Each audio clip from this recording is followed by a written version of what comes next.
and Sightseeing's Architecture River Cruise, or as I like to call it, a tour of time. Speaking of time, we'll start with this white clock tower ahead on the right. That is the Wrigley Building. When it was completed in 1924, that was the tallest building in Chicago. This is built in a style called Spanish Revival. At that time in the early 1920s, American architects were still trying to figure out their own unique sense of style, so we're still copying European style. Specifically, this clock tower is modeled after a cathedral in Sevilla, Spain. So it's an office building that's made to look like a cathedral. If you're a baseball fan, you might recognize the name, Wrigley. Wrigley Field, where the Chicago Cubs play, is named for the same company. This was originally their offices.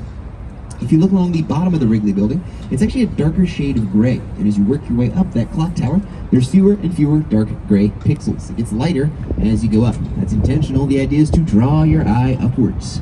The way they did that is the outside of the Wrigley Building is tiled. See those tiles? It's covered in more than 250,000 enameled terracotta tiles, which gives it that lovely color gradient, getting lighter as you go up. And that also makes the Wrigley Building more fireproof. Fire is unfortunately a big part of Chicago's history. We'll talk more about the Great Chicago Fire of 1871 later on in the tour. For now, we're going to jump ahead to 2009 to look at the second tallest building in Chicago today. Straight ahead on the right side of the river, this blue glass skyscraper is the Trump International Hotel and Tower from 2009. Today, the Trump Tower is the second tallest building in Chicago. You're going to see it has 3 horizontal black strips going across it at places where the building gets narrower. Every place it gets narrower is called a setback, and their height is no coincidence. That lowest setback is actually the same height as the roof of the Wrigley Building. That's 2009, saying hello to 1924. This is a great example of a modern style called contextualism, as in context, ways for buildings to flow with the context around them. In this case, the height of each of those 3 setbacks corresponds to the height of a different older building nearby, acknowledging its predecessors. Trump Tower was designed by a Chicago architect, Adrian Smith, also known as the world's tallest architect, because he designed the tallest building in the world, the Burj Khalifa in Dubai. To help picture the tallest building in the world, picture 2 of Trump Tower stacked on top of each other. Twice the height of Trump Tower. That's about the height of the tallest building in the world, the Burj Khalifa, which was designed by the same architect, Adrian Smith, right here in Chicago.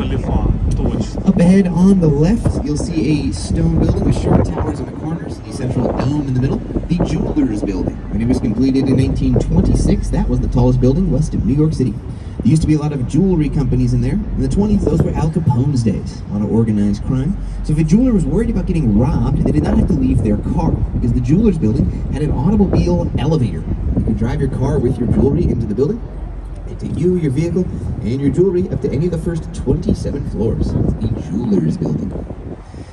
Now let's do one from the 1960s. Coming up on the right, 2 of the most photographed buildings on the river. If you're a fan of the band Wilco, this is one of their album covers. Coming up on the right, these 2 round white corncob or honeycomb-shaped towers are the Marina City Towers, 1968. Their architect Bertrand Goldberg said there are no straight lines and sharp corners in nature, therefore a building should have none. To get this very round, natural design. Goldberg's goal was to create a city within a city. You could live in your apartment above, park your car in the garage below, dine in the restaurants below that. There was an ice skating rink, a bowling alley, a laundromat. The House of Blues is in there today, a music venue. You could even park your boat in the marina underneath. At the time these were built in the 1960s, the river was still very industrial. A lot more factories. It was smelly. Not a lot of people wanted to live right by the river. So since these were some of the first big residential buildings on the river, they had to include anything its residents could possibly want. A city within a city. I actually got to go to a New Year's Eve party in one of those towers, and on New Year's there's barges on the river that shoot off fireworks, so I got to watch fireworks going off while I was above them. It was pretty cool. Probably the best thing I got out of that relationship. Yeah, there's some autobiographical stuff in here too. Let's go over on the left. See that short concrete building with the gold 5-5? That's 55 West Wacker. It's from the same year, 1968, but a very different style called brutalism, or architecture in the raw. The late 60s were a tumultuous time, and certain businesses and institutions wanted to convey a sense of stability and authority. So they built these heavy fortress-like buildings with exposed concrete and small inset windows. Brutalism came and went pretty quickly in the late 1960s, but it's a style you'll see in a lot of government buildings, university campuses, and libraries. Now for contrast to that heavy fortress, the next one on the left is an elegant glass skyscraper. Let's follow these white granite columns all the way up to the roof. You'll see the roof looks like an ancient Greek temple. Kind of looks like the Parthenon in Athens, stretched out into a glass skyscraper. This is 77 West Wacker. It's a style called neoclassical. It's a new take on classical ancient Greek design. It's pretty cool from a time perspective. We're here in 2024, looking at a building from 1992, which is itself a reference all the way back to ancient Greece. Feel free to take as many pictures as you like. It'll be pretty much non-stop photo ops on a gorgeous day like today. I'll be sure to try to give you a heads up if I see any extra special photo opportunities. We just ask you to take pictures from your seat. We don't want to stand up and block anyone's view. If you want to stand up and take group photos, let's do that near the end. We're going to give you a nice photo break. We're out by Navy Pier. That'll be a great time to take group photos near the end. Now, all along beside us on the left here, you'll see the Chicago River Walk. People enjoying it on this lovely day. Right in front of the River Walk, that little blue circle in the water, those are brand new this year. I just saw them the first time this week. Those are hot tub boats. There's people in a hot tub in the river. It's pretty crazy. They're having a much different experience than you. But beyond that, you can see people enjoying the Chicago River Walk. The River Walk was built in the early 2000s at a cost of $112 million. And each section between the various sets of bridges is called a room. Each room has its own unique style. You'll see how each section of the Riverwalk is different as we go down the river. We're on the main branch of the Chicago River, heading towards the junction of the Chicago River, Wolf Point. The next wide stone building on the left is called the Builders Building. This one is actually built in two sections. See if you can spot the difference. The wide section on the left with all those stripy pillars near the bottom is from 1927. And the narrow section on the right with those dark bay windows that stick out was added on in 1986. That's a nearly 60-year time jump, all within one building.